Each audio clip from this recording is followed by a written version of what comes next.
எப்படி இருக்கீங்க? சமையல் அறையில் என் அக்கா சமைச்சிட்டு இருந்தாங்க. திடீர்னு பயங்கரமான சத்தம். குக்கர் வெடித்து மூடி சீலிங்கில் போய் இடித்து கீழே விழுந்தது.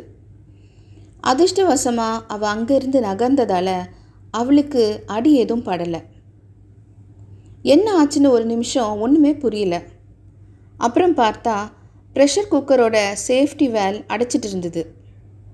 அதனால் குக்கரில் ப்ரெஷர் அதிகமாக ஏறிக்கிட்டே போய் குக்கர் வெடிச்சிடுச்சு. ப்ரெஷர் குக்கரில் கூட ப்ரெஷரை சேர்த்துக்கிட்டே போகிறது சேஃப் கிடையாது. ப்ரெஷர் தொடர்ச்சியாகவும் மெதுவாகவும் வெளியேறிக்கிட்டே இருக்கணும்.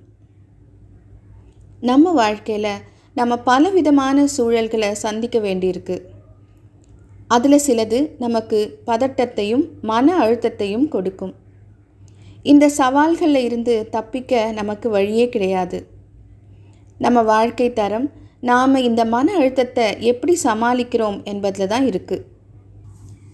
நாம் நம்ம மன அழுத்தத்தை சரியாக சமாளிக்காமல் அதை சரியான முறையில் கையாண்டு அதை வெளிப்படுத்தாமல் விட்டுட்டு வளர விட்டுக்கிட்டே இருந்தோன்னா அது பூதாகரமாக உருவெடுத்து நம்மளே ஒரு நாள் அழிச்சிடும். அந்த அளவுக்கு நாம் விட்டுட்டோன்னா அப்புறம் அது சரி செய்கிறது ரொம்ப சிரமமாக போயிடும். அதனால் உங்கள் வாழ்க்கையில் ஏற்படுற மன அழுத்தத்தை சரியாக கையாள உங்களிடம் சேஃப்டி வேல்வ் இருக்கான்னு பாருங்கள். சேஃப்டி வேல்வ் குடும்பத்தினர், நண்பர்கள், உடற்பயிற்சி, தியானம், இயற்கையில் நேரம் செலவிடுறது, செல்லப்பிராணிகள், ஹாபீஸ், பாட்டு, நடனம் எதுவாக வேணாலும் இருக்கலாம். உங்கள் ப்ரெஷர் குக்கரோட சேஃப்டி வேல்வ் சரியாக இருக்கான்னு செக் பண்ணிங்களா?